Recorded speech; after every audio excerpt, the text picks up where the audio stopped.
What's going on, guys? Seth and Chevy here. We just watched episode 3 of season 1 of Solo Leveling. We're going to be talking full spoilers ahead, so make sure you've watched this episode, and we're going to do a real quick recap. Basically, Jinwoo is he survived the double dungeon. He wakes up in a hospital. He's got all his limbs back, and he's visited by two dudes who assume that he has what they call it, reawakened or second awakening. They want to test his power level to see if something happened with him. They test him. He's like 10. I guess people who are rank E typically are like 70, so he's pretty low for even a rank E. They've made a mistake. They leave. And since waking up, they also informed him that Jihu and forgot the leader guy are basically not hunters anymore because the guy lost his arm. He can't be a hunter anymore, and Jihu traumatized, went through a lot mentally, and she needs to be hang out with psychiatrists for a while to get that under control. He is starting to see windows pop up in his world that are basically set up exactly like a video game, saying that he's got dailies now. I'm sure anybody who watches anime knows what a daily is, so I'm not going to explain that. You guys saw it basically in the show anyway.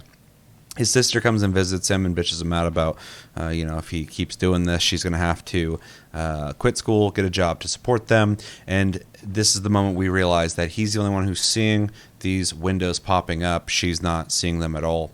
He's got a daily to do. He doesn't take it serious. It has a time limit. There's a penalty if he doesn't do it. It seemed like this daily was like do some push-ups and a bunch of other things. Mm-hmm. He doesn't do it. So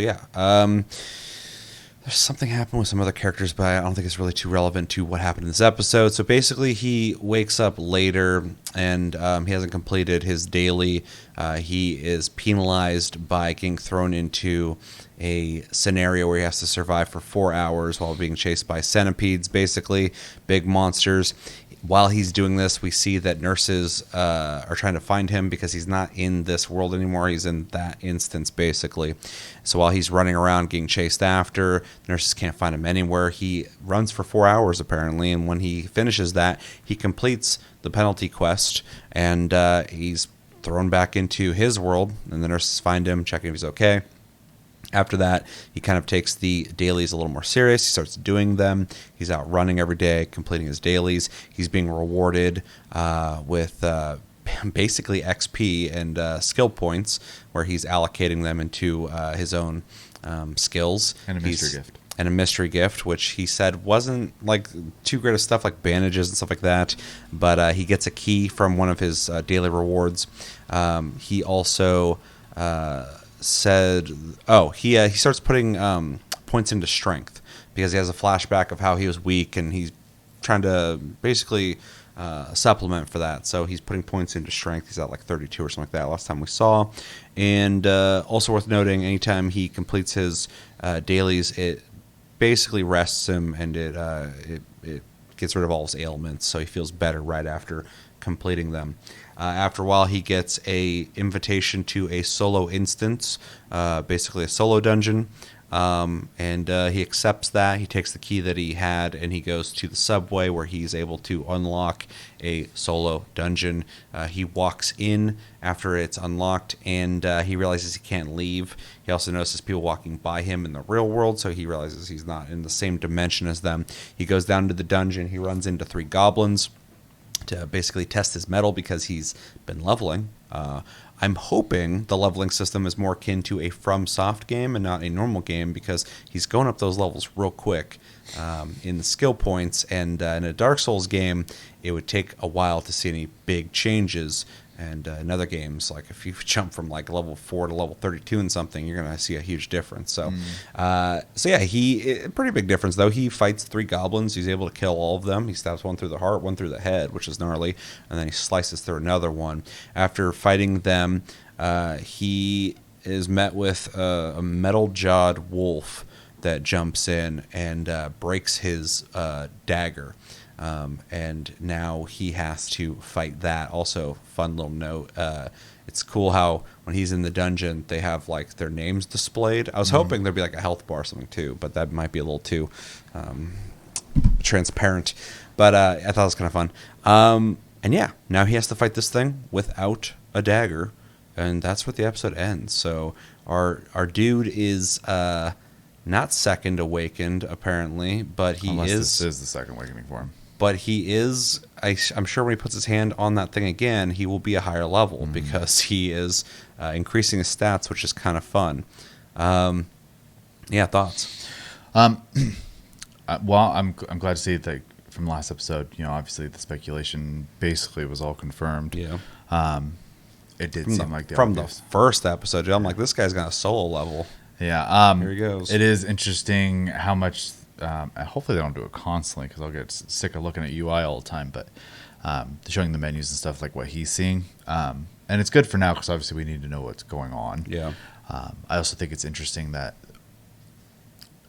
the who or what that's issuing this stuff to him is basically forcing him to exercise. You either exercise or you get thrown in a situation where you have to exercise or die. Yeah.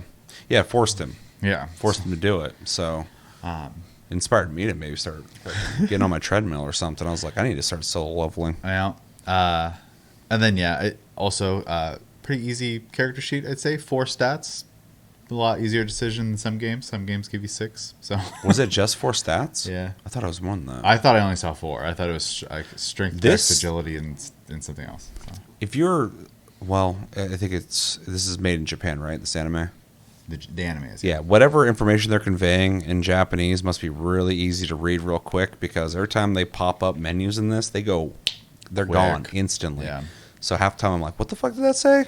And that's not a typical thing I see in a lot of anime. So I'm just like, Yeah, I read pretty quick, and it's pretty rough. yeah. So. I'm just like, God damn, dude. So yeah, those menus go. Yeah. And then it's kind of interesting seeing obviously people existing.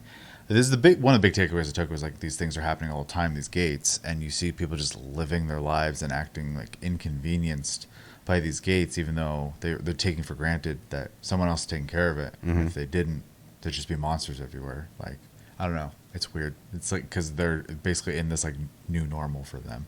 Yeah. Which I hate. So. They're basically existing with a secondary dimension MMO that's happening in real time. And they just are used to it. And now instead of it being like scary, it's just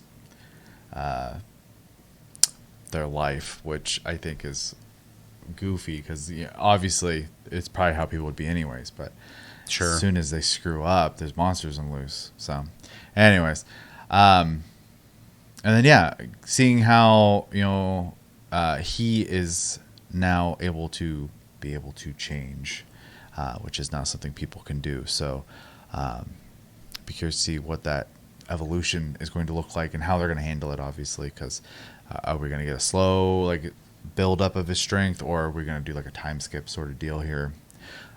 Be interesting to see. So yeah, I wonder what the level cap is, and I'm also interested to see in a lot of animes they just kind of power up over time and get stronger, but in this he's actually just like you as a player in a game is deciding his stats. And so that'll be really interesting to see how hopefully they fully utilize that in the storytelling, because like if you've just been speccing into strength and something comes up where like strength's not going to help a whole lot, you might have to rethink your build basically. And so that'll be interesting to see how they go about doing that.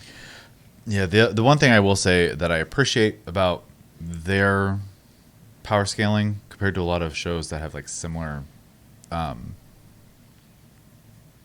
scenarios, like Isekais and other video game animes and stuff, is a lot of times the person is introduced to their game world or their Isekai world and they're just like OP right off the bat. They are max level, and so nothing ever challenges them, versus this guy has to start from the bottom and work his way up. Yeah. I really appreciate that because I one of the things I don't like in a lot of these animes is just that I never feel like the person's in danger, and I hate that because it's just basically there's nothing to worry about, So in this case, obviously we've seen him get his butt kicked, and he didn't like come out of that with a reward of being OP.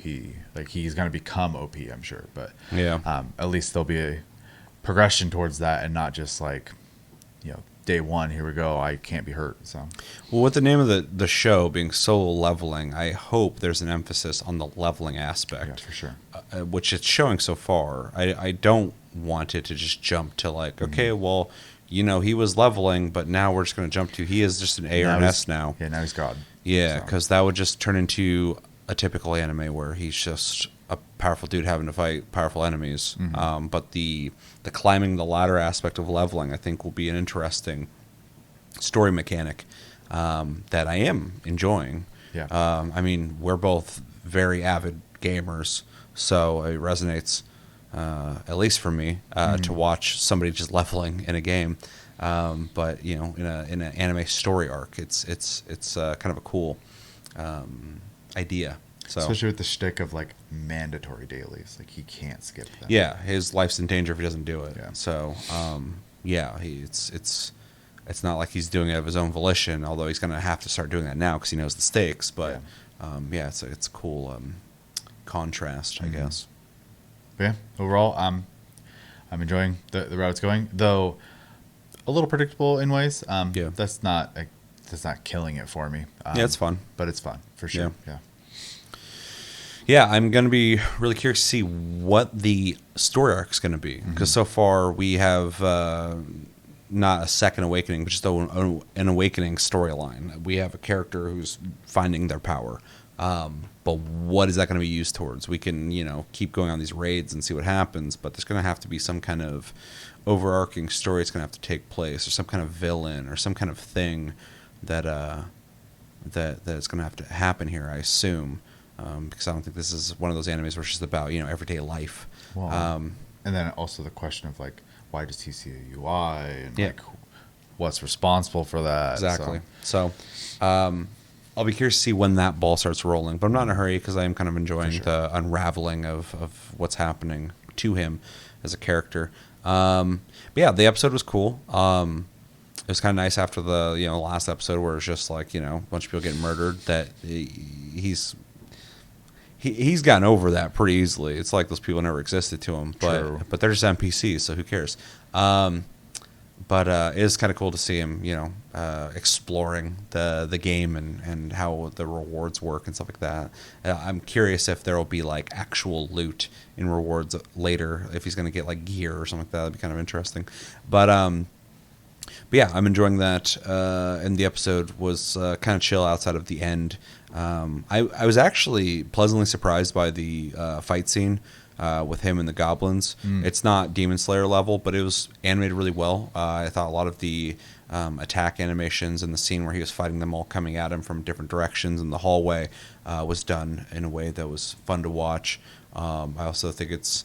I mean, they already kind of showed in the last episode that they're willing to show gory deaths, basically, which isn't like a selling point to me, but just shows that they're, you know, bold enough to show that you know, when he's fighting the goblins, he's not just slicing them as their health goes down and then they dissipate. He's like stabbing one through the heart, and they stab one in the head when it ran past him, and I wasn't expecting to see that.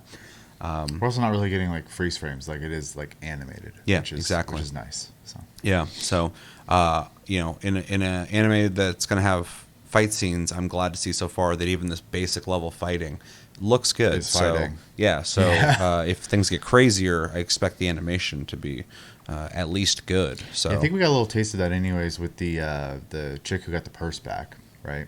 We got a little little taste of like you know, what someone who's more skilled is capable of, type of thing. Because we've only really dealt with, you know, E, D, and C rank people so far. Or no, B. Sorry, B. Yeah, which are basically just people walking around hitting shit with baseball bats And healing. Yeah. And we saw the different layers of levels of healing in the first episode. So yeah, so it was cool. And gave us a lot of fun information that if you're familiar with MMOs or games in general, it's just like, oh, okay, they're doing that. Okay, oh, they're doing that too. Cool. So yeah, definitely interested in seeing episode 4 and seeing where the story goes. I'm definitely enjoying this anime. So I want to see the next episode. Yep. Anything else? That's it. All right, let us know in the comments what you guys think of this episode. What are the big highlights for you? What did you like? What didn't you like? And do you like where it's going? If you know where the story goes, please no spoilers. We have not seen the manhwa or read it or whatever. Is it a comic or is it a motion thing? Comic. Okay. Yeah. If you've read it, please no spoilers. It's a lot more fun if we can go in without knowing. And yeah, stay tuned. We will have more reviews soon. We're gonna sample Metallic Rouge and Buchigiri. See if those are things we want to keep watching. Although I don't know if I can do 4 animes and do episodic reviews, but if I do like them enough, we will do a season review. So we'll watch them and at the end do a review of the whole season. So stay tuned for that. But yeah, I've been Seth, this has been Chevy, and we will talk to you guys later.